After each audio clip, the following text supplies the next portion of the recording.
Hi welcome to SR media. రాష్ట్రంలో ఎక్కడా లేని విధంగా రాయదుర్గంలో పెద్ద ఎత్తున ఆక్రమణలు జరుగుతున్నాయి. మాజీ ఎమ్మెల్యే బీజేపీ నాయకుడు కాపు రామచంద్రారెడ్డి సంచలన వ్యాఖ్యలు చేశారు. అనంతపురం జిల్లా రాయదుర్గం పట్టణంలో మాజీ ఎమ్మెల్యే ప్రస్తుత బీజేపీ నాయకుడు కాపు రామచంద్రారెడ్డి సోమవారం తన నివాసం వద్ద మీడియాతో మాట్లాడారు. ఓబులపురం గనులు దోచేశారంటూ వివిధ పత్రికల్లో తనపై తప్పుడు ఆరోపణలు ప్రచురించడంపై ఆయన మండిపడ్డారు. తప్పు చేసిన వారిపై తక్షణమే కఠిన చర్యలు తీసుకోవాలని సైతం సిబిఐని తాము కోరినట్లు తెలిపారు. ప్రస్తుతం యథేచ్ఛగా ఇనుప ఖనిజమును అక్రమంగా తరలిస్తున్న కోట్లు గడించుకున్నారని పేర్కొన్నారు. నిన్నటి రోజు అర్ధరాత్రి అక్రమంగా ఇనుప ఖనిజాన్ని తరలిస్తున్న వారిని గుర్తించారన్నారు. వారి పేర్లను సైతం కాపు రామచంద్రారెడ్డి మీడియాతో పంచుకున్నారు. ప్రస్తుత ఎన్డీఏ కూటమి పాలనలో రాష్ట్రంలో ఎక్కడా లేని విధంగా అక్రమంగా ఇసుక దందా, ఇనుప ఖనిజ రవాణా కొనసాగుతుందని సంచలన వ్యాఖ్యలు చేశారు.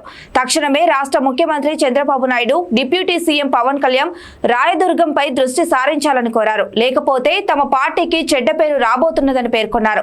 తాను కూడా ఎన్డీఏ కూటమి సభ్యుడినేనని, ఇంతగా అక్రమాలు జరుగుతుంటే చూడలేకపోతున్నానని ఆవేదన వ్యక్తం చేశారు. అక్రమ రవాణా చేసినామంటూ పక్కపక్కలో ఉండేటువంటి ఆ ఉక్కు ఫ్యాక్టరీలకు అమ్మినామంటూ రకరకాల ఛానల్స్లో వార్తలు ప్రసారమైనాయి. కొన్ని పేపర్లలో వార్తలు ప్రచురించబడ్డాయి కూడా. ఆ రోజు నేను ప్రెస్ మీట్ పెట్టినా, ఎవరే కానీ దొంగతనం చేసుంటే,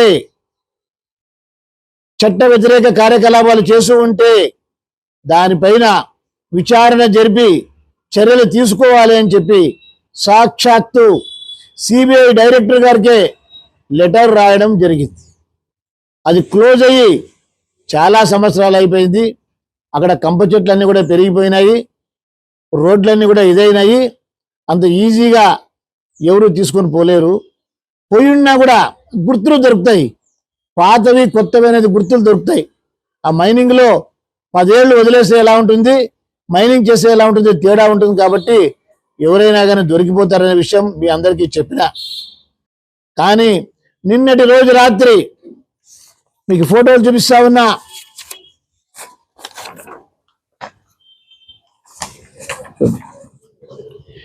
నిన్నటి రోజు రాత్రి ఓబులాపురం మైనింగ్ కంపెనీ సైట్లో నుంచి యథేచ్ఛగా అక్రమంగా ఇనుప ఖనిజం రవాణా జరిగింది. ఎవరి ప్రోద్బలంతో ఇది జరుగుతా ఉంది, ఎవరి అండదండలతో ఇది జరుగుతా ఉంది. అక్కడే దగ్గరలో ఉన్నటువంటి ఉక్కు ఫ్యాక్టరీలకి ఈ ఇనుప ఖనిజాన్ని రాత్రి అక్రమంగా రవాణా చేసి అమ్ముకున్నారు అని చెప్పి మాకు సమాచారం ఉంది. ఇప్పుడు ఏకంగా సిబిఐ సీజ్ చేసిన మెటీరియల్ అంటూ వాళ్ళు వార్తలు రాసినట్లుగా ఈరోజు అక్కడనే ఓబులాపురం మైనింగ్ కంపెనీ సైట్లోనే 100ల కొద్ది లారీలతో 1000 టన్నుల ఇనుప ఖనిజాన్ని నిన్నటి నుంచి మొదలుపెట్టి ఉన్నారు. అక్కడే ఉక్కు ఫ్యాక్టరీలకు అమ్ముతున్నారని సమాచారం ఉంది. ఇది ఎలా జరుగుతా ఉంది, ఇది ఎవరి కోసం జరుగుతా ఉంది, ఆ డబ్బులు ఎవరికి పోతూ ఉన్నాయి? గౌరవ ముఖ్యమంత్రి చంద్రబాబు నాయుడు గారు, ఉప ముఖ్యమంత్రి పవన్ కళ్యాణ్ గారు దయచేసి రాయదుర్గంలో ఏం జరుగుతూ ఉందో ఒక్కసారి చూడండి. ఈ రాష్ట్రంలోనే లేనంత అక్రమాలు ఇక్కడ జరుగుతున్నాయి. యథేచ్ఛంగా దోపిడీ జరుగుతూ ఉంది. మేము కూడా కూటమిలో ఉన్నాము. ప్రభుత్వానికి చెడ్డ పేరు వస్తూ ఉంది. మా బాధ అంతా ఇదే. ప్రభుత్వానికి చెడ్డ పేరు తెచ్చే పనులే రాయదుర్గంలో జరుగుతూ ఉన్నాయి. అక్రమంగా ఇనుప ఖనిజాన్ని ఎవరైతే తరలిస్తూ ఉన్నారో వాళ్ళని వెంటనే అరెస్టు చేయాలి. అక్రమంగా తరలిపోయినటువంటి ఇనుప ఖనిజాన్ని పక్కలో ఉండే ఫ్యాక్టరీలకి అమ్మినారని చెప్తున్నారు.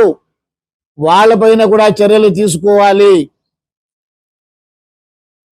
మరొకసారి చెప్తా ఉన్నా, గౌరవ ముఖ్యమంత్రి గారు, గౌరవ ఉప ముఖ్యమంత్రి గారు, గౌరవ మైన్స్ మంత్రి గారు, హోం మంత్రి గారు, దయచేసి ఈ రాయదుర్గంలో జరుగుతున్నటువంటి దోపిడీని ఆపండి. లేకపోతే మన ప్రభుత్వానికి చెడ్డ పేరు వస్తుంది. ఎక్కడ కూడా చట్ట వ్యతిరేక కార్యకలాపాలు జరగకూడదని పవన్ కళ్యాణ్ గారు ప్రత్యేకంగా కోరుకుంటున్నారు.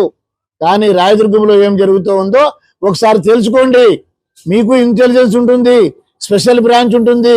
నిన్న ఏం జరిగిందో దయచేసి అందరూ తెలుసుకొని, ఇక్కడ రెగ్యులర్ గా ఏం జరుగుతా ఉందో దోపిడి తెలుసుకొని అడ్డుకట్ట వేయకపోతే రాష్ట్ర ప్రభుత్వానికి చాలా చెడ్డ పేరు వస్తుంది.